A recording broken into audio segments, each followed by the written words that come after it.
is I want to ground a little bit in why I have a sense that we're here. There's some good meeting planning that happened in Atlanta, made sense, and there was some getting it in before we all stopped business travel that made sense. And there's some people with the state priorities group who are already going to be here, and that made sense. Our partners over the Center for Budget and Policy Priorities, we greatly appreciate as well.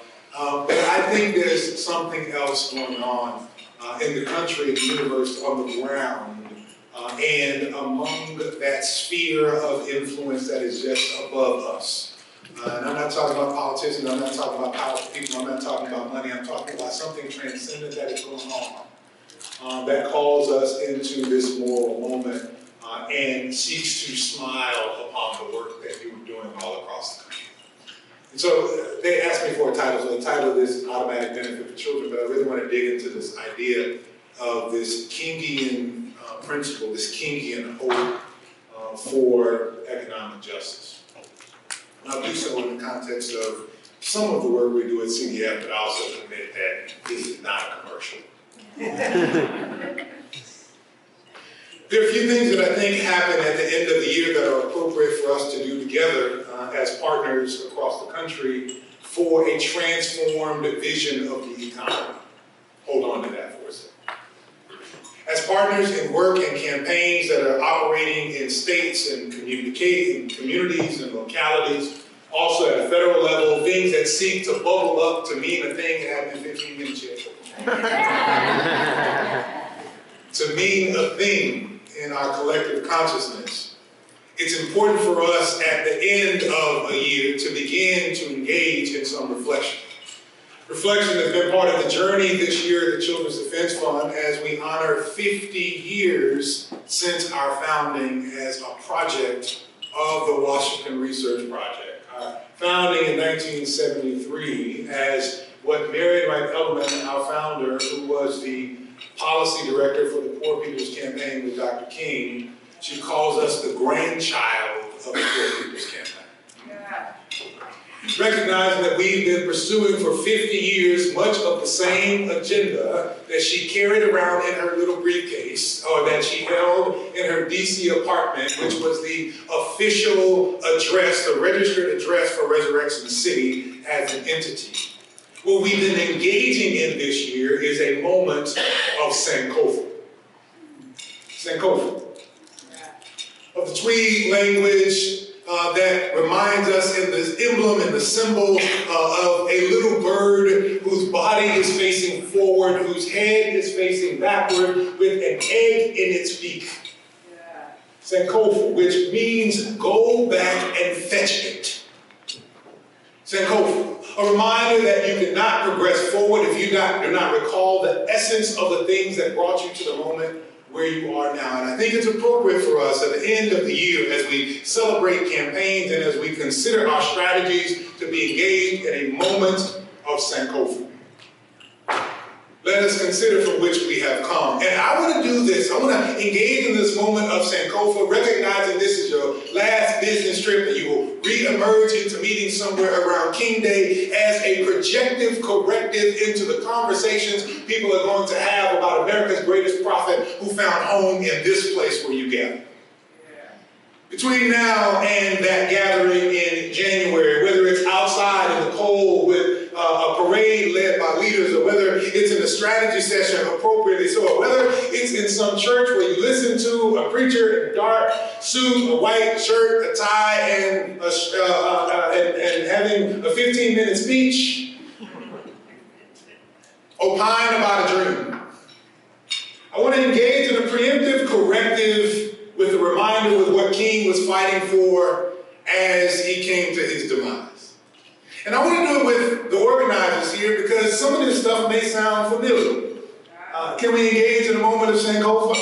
If we can engage and look at it on the real and tell the story the way King told it, and then bringing together the corrective of history from Taylor Branch, then we'll say that King in that final year found himself deeply dejected because his calls for radical redistribution of economic and political power in the country, his calls to shift to a conversation about universal basic income, his calls to connect poverty in America and the situation and images that he saw of poor children in the northeastern parts of America, in Newark, in New Jersey, from his last visit with the SCLC just before he gave his last sermon on March 31st, 1968 in Washington, D.C. He saw images of what he called welfare mothers, pointing to holes in the walls where the rats and the roaches came from. He heard stories of them talking about needing to stay awake to keep the rats from biting on the children overnight. And in a country that did not want to hear his last message over the courses of that year, and those who were even more agitated by his articulation in the Beyond Vietnam speech, he found himself increasingly taking incoming and falling himself into depression to the point where he could not appropriately cast forth a vision for the next leg of the movement. So much so that on May 31st, 1967, he gathered with the leaders of the Southern Christian Leadership Conference here in Atlanta at Ebenezer Baptist Church, and he did what black preachers sometimes do when he was called to articulate a vision for the next phase of the movement. He flunked. I'm sorry, that's preacher's language. When you give all your best to a homiletic and hermeneutical interpretation, you pour out yourself before the people and nobody seems to get it. That's what we call flunk showing up. Flunk showed up on May 31st in Atlanta, and the meeting devolved into arguments over strategy and assessments of the political landscape, and people falling into the pragmatic over the visionary, and people falling into strategy about what should work and what could work, and people not being as clear and sharp in their politics, and other people having assessment of the politics of the people who weren't quite as sharp. Anybody been to a meeting like this with all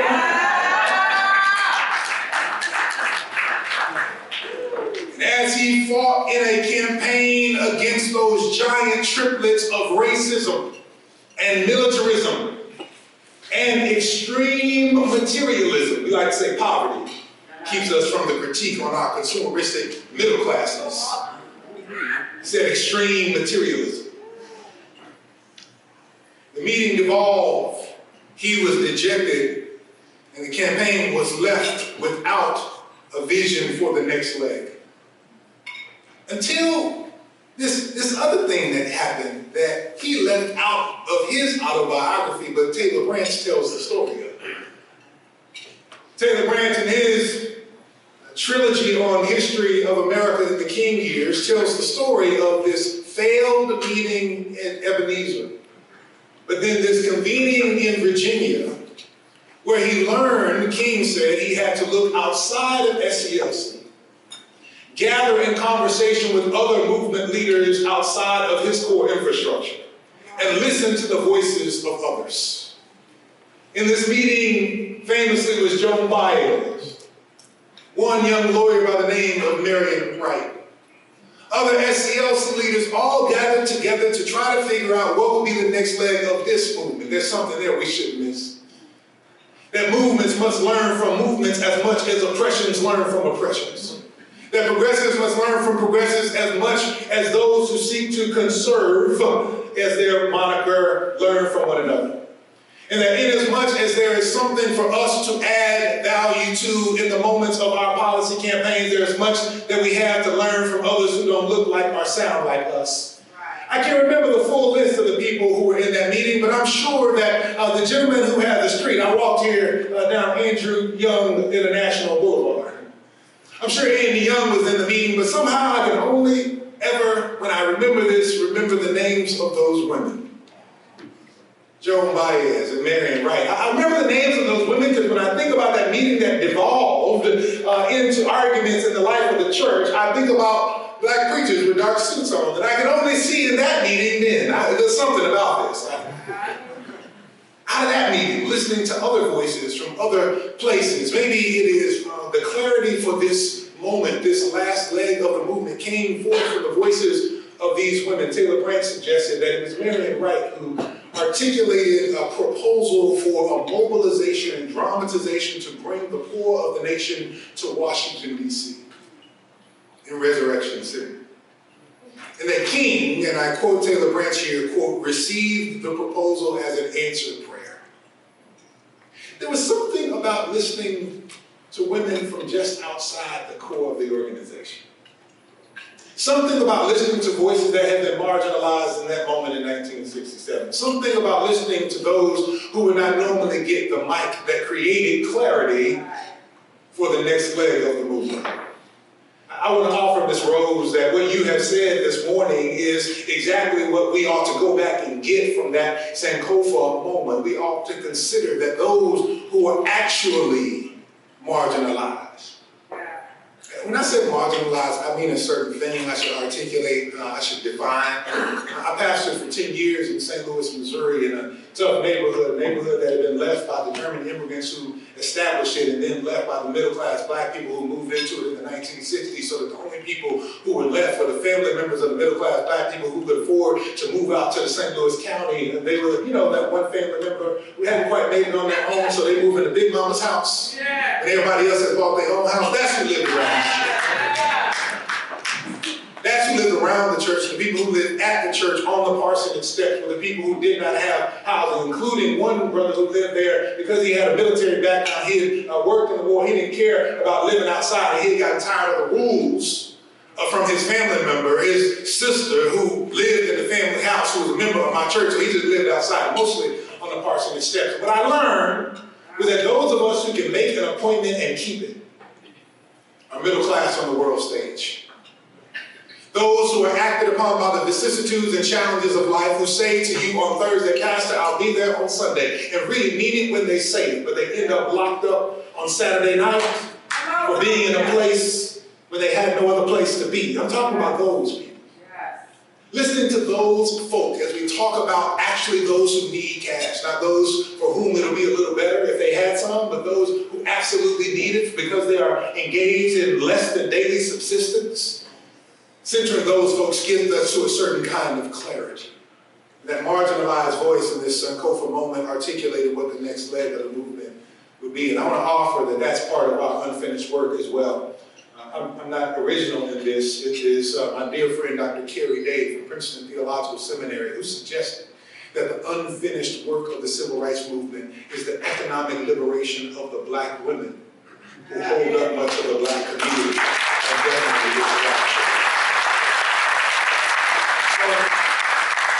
No surprise to me to consider that clarity for King's last leg of the movement came from one of those marginalized voices. If I consider a moment of Sankofa, and I consider that moment of Sankofa to project forward toward what I believe we need right now, which is a movement for mobility. The moment of Sankofa finds us in a moment where we also look at the landscape of the country and we see and we can say that in the 1940s it was the case that 90% of Americans did better than their parents. And some of you, any Gen Xers in the room, come on, stand in solidarity with your boy. We are a confused generation of people. One young organizer in the Ferguson Uprising told me about myself. She said that, look, you're not old enough to be an elder, and you're too old to be one of us. That is the Gen X generation. And we, Gen X, were raised on this thing. It was part of our life and legacy about economic mobility in America. It's part of the what has been tied up in the narrative of the American dream, the myth thereof, that if you work hard, get an education, defer gratification, you can do better than your parents. And the Opportunity Insights team, led by those like Raj Chetty at Harvard University, suggests to us that in the 1940s it was the case that 90% of Americans could do just that. But for the millennials who gathered around the body of Michael Brown Jr. in Ferguson 10 years ago, they are the most educated generation of American citizens, and because of the fissures, the fractures, the accumulation of wealth among the few, and the economic disequilibrium that we have allowed by stripping power from unions and by dejecting those who sought to organize for dignity in their workplace, because of the changes we have allowed on the landscape, they will not do as well as their parents. Today, those who have entered the workforce from the millennial generation, there will only be 50% of them who do better than their parents, when there were 90% 2 generations ago. And so that the lie of deferred gratification, the lie of hard work, the lie that your education would do anything but ensnare you in a tangle of debt if you're black or brown. Right. The lie has broken down in the idea of the American dream, and now we need not new policies, rather we need a movement for mobility that restores the concept that I can do better than mama, big mama, and abuelita if I work hard, and that takes more than me getting an education. It takes changing the circumstances by shifting the systems and making new structures that will actually allow for my children to advance. We need a movement for mobility in this country. Movement for mobility includes the work that you are doing in states to show people the art of the possible, to give people a new and creative idea about what can be, but also to reclaim, to restore. No, actually, we have to resurrect for the very first time the idea of America that never was America to me. Yeah.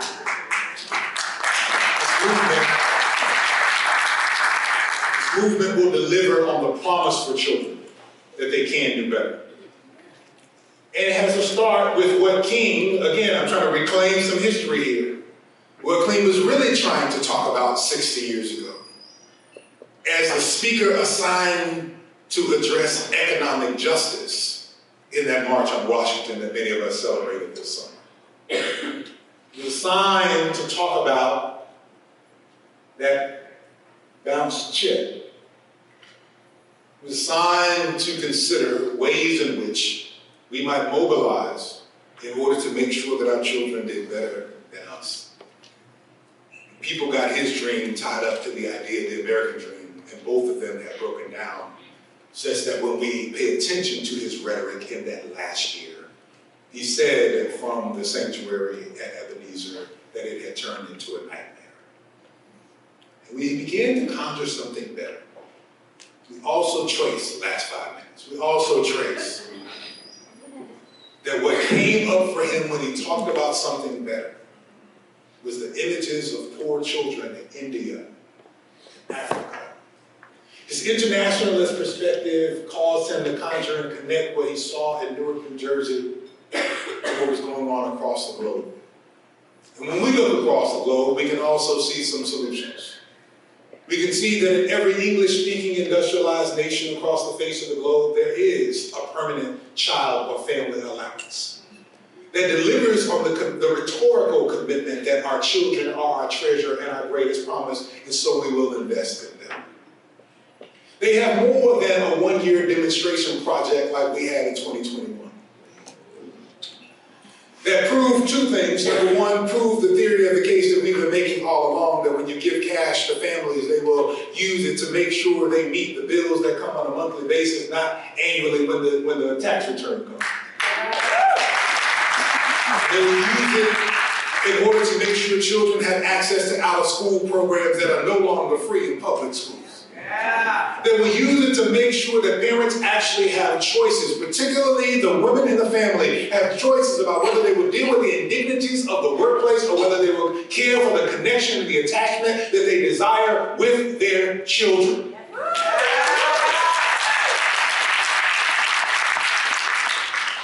We proved the case that we've been making when people kept telling us to go prove it. But we also proved the moral bankruptcy of a political system that will have us prove the case with all the evidence from the Center for the Study of Social Policy and everyone else across this country, and yet still not have the moral courage to sustain what we have proven and is delivering for children and families. Yeah. So we need more than these political systems and even the politicians, and you can have all of them. What I'd rather choose is the image. I'd rather choose the image that helps to reset my moral imagination. I need these moments of Sankofa, and I need a movement for mobility, but what I really need is a conjuring of the moral imagination. These movements will have disappointments. We'll have meetings that break down over strategy. We'll have strategies that will not work. We'll have leaders who don't want to listen to those who are most impacted and affected. We'll prove stuff that people told us to prove for 20 years, and then they'll turn their political backs and do something else until we force them to do it. We don't have all of that in these people. So in order to sustain it for another generation, we actually need to conjure more moral imagination. You do understand that the campaigns you have won swimmingly over the course of the last 18 months in different states across the country were not actually about the politicians that you were pressuring. You know that, right? You do understand that those campaigns were not about proving anything to those legislatures or to those executives who didn't want the thing in the first place, right? You do understand, can I push it? You do understand that it's not even about the children and the families who got the benefit or who are preparing to get the benefit that you have won. It's actually about demonstrating the thing, the art of the possible, the thing that is not yet in America, but already in our hearts and our minds. It is about creating the space for young people who, when they are seen, when they are safe, and when they are secure, show us the picture of child well-being. I've been working on this thing all my career. What I've been trying to get at is how we can offer to people not child advocacy, how we can ensure for people not child welfare, but this thing that is also late in the American imagination, the concept of child well-being. What are you talking about? We like to talk about stopping bad things from happening to children. We want to end child poverty. Not enough. We like to talk about making sure that children are safe. We want to end child abuse and neglect. Not enough. You do understand we can end child poverty today. We can end child abuse and neglect, and young people still wouldn't flourish, wouldn't thrive, and wouldn't be well. You do understand that, right? And so we need a positive picture of a future that is already in our hearts and minds, but not yet in our homes. And so I've been studying this thing, and there's this brother by the name of Ramesh Raghavan. Ramesh Raghavan is at New York University. He's at the Silver School of Social Work. Ramesh worked in St. Louis for a while at the Brown School of Social Work, and we got close, and I started learning. I started cheating off Ramesh's paper. And Ramesh has done some work about moving toward a theory of child well-being. He talks about how in America we have this negative deficit frame around children that we actually don't think about flourishing, but there are those across the nation, across the country, across the globe who actually do this. And so he talks about this fourfold definition of child well-being. Child well-being is when young people are developing as those their age and stage should. That they are progressing toward becoming productive adults. That they're able to enjoy childhood as a stage in and of itself. Fancy that. Childhood is more than a staging ground for adulthood, but they are whole human souls who actually ought to flourish in and of their own.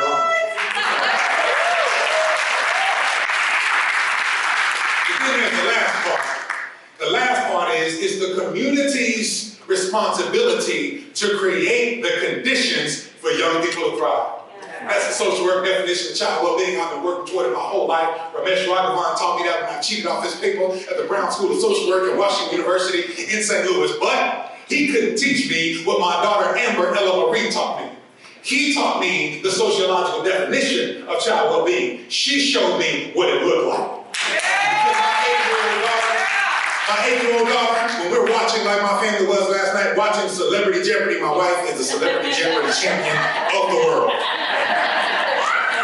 My 15-year-old son is the Jeopardy champion of our house. And while we're paying attention to Jeopardy, Amber Ella Marie Wilson takes up space in the corner of the living room, and she sings, and she dances, and she makes up stories. Because something's happened in that house. Even with all of the challenges that our house represents, because it is solidly middle class, and because she doesn't understand the reality of the challenges outside for her, she doesn't fully understand what Daddy is up to with his job. She knows that he does something with Freedom School, and she gets to go to Freedom School a couple of times a week. But she, in that house, knows that she is seen, that she is safe, and she is secure. And when children are seen, and they are safe, and they are secure, they sing and dance like nobody's watching. This is the picture that we want for our country. This is the moral imagination and vision we want to conquer. This is why we need a movement for mobility. This is why we need moments of Sankofa to keep us in the fight so that our children can sing and dance like nobody's watching. This is the work that you'll do today, and even at the meeting break,